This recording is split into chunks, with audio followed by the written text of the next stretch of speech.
Tony, you're talking about Brexit, and we have some questions, obviously, for our Conservative guest later in the programme about the leaked document that you've obtained and that Jeremy Corbyn showed at a press conference. You're accusing the Prime Minister of misleading the public on his Brexit deal. But Labour isn't exactly being straightforward about Brexit. The Labour leader refuses to say what his position is.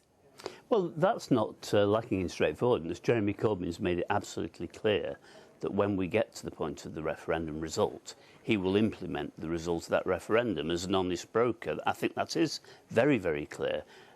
Except we don't know what he feels. So you're going to have this situation where you renegotiate a Brexit deal, which looks very close to remaining in the EU for many people. And then we don't know whether Jeremy Corbyn would support his own Brexit deal or whether he would be on the side of Remain. But if I said to you politely, and so what? We've got and so what? It doesn't matter. Well, that's fair enough. I suppose that's a view. Yeah, we've got an election next week. In which the decision will be made by the voting public of this country.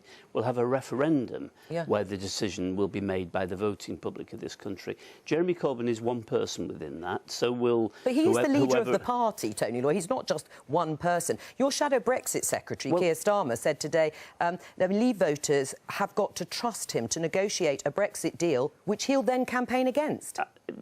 Absolutely, but Keir Starmer knows as well that any Brexit deal that he negotiates may well be the thing that the public in Britain vote for. So we can't. But he won't. We can't.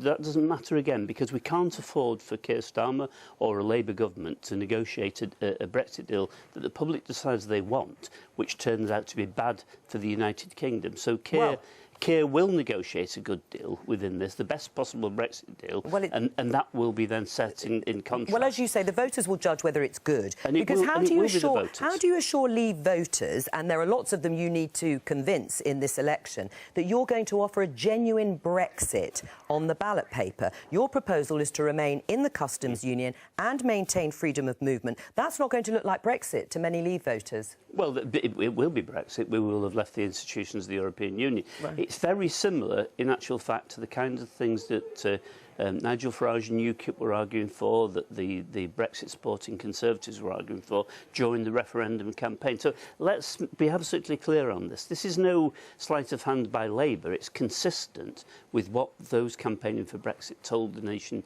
was achievable 3 years ago. That's what's in the nation's interest if they choose to go down the Brexit route. Well, I'm not sure people did tell you that in 2016 in terms of that referendum. You're also planning to extend the franchise for your second referendum to EU nationals and 16-year-olds. You acknowledge that will help the Remain campaign in a second referendum? I'm sure that the statisticians amongst you can hazard a guess as to who it will help. But of course, is that yes or no? Will it help the Remain campaign? People will have different views, but in the end, it will be a referendum with the people who have the long-term interest in this country, who have a long-term stake in this country, those who are the long-term residents. And that's right and proper. But there will be people who think you're loading the scales here in a second referendum. For those Leave supporters that you need to attract, they've got to accept the idea that this is fair, a second referendum. Will it look fair if you extend the franchise to groups of people who most people would assume would back Remain? Well, most people would also assume that the ones we're talking about are people who themselves have the same long-term interest in the future of this country of ours as I do, you do, or people listening. So in that sense, there's an identity of interest between long-term EU residents, certainly those 16 to 18. They have as much to win or lose by the wrong kind of decision. Absolutely, and I'm not making a judgment on that. I'm just saying how it will look to Leave voters. Well, I'm so sorry, Tony, to interrupt. I should have explained. There is a panel. There's a panel here, and I'm just going to let them comment before I come back to you. If you ask Labour Leave voters what their priorities are, and it's an open question, the first three answers you'll get will be about the NHS, austerity and welfare standards. If you ask those same people whether they think it's fair that the carer who's looking after their mum, or the nurse they've just seen but we're talking morning, about Brexit, or Laura, the school, at the moment. On EU nationals and their right to vote and it being loaded, if you ask them whether it's fair that those people that they and their families rely on can work hard for them, pay their taxes, live next door, but not vote, I think most people would say, actually, that's not fair. Do you agree?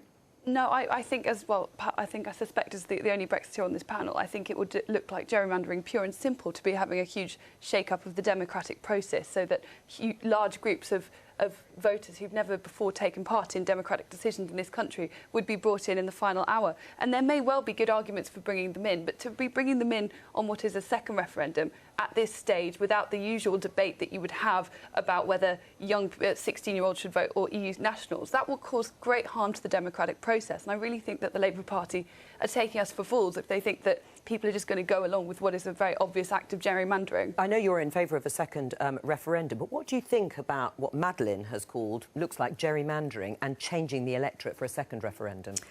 Well, I think the bigger question is right now in the final stages of this election, Labour's really trying to appeal to Labour Leave voters. And I think the problem they've got is that they don't see the Labour Leave option as being properly Leave. They see it as a very sort of Remain Brexit versus Remain. And also when I've been speaking to MPs and I've done a bit of, going out in these kind of areas, there is also, and I hate to say it, there's a bigger factor. Yes, there is Leave, but also they're not huge fans of Jeremy Corbyn, and part of that is they think the Labour Party is very metropolitan, it's very woke, it's very liberal. They don't quite like those sort of values, and that is also kind of pulling that vote back. I personally think I like Labour's position, but I like it as a Remainer. Well,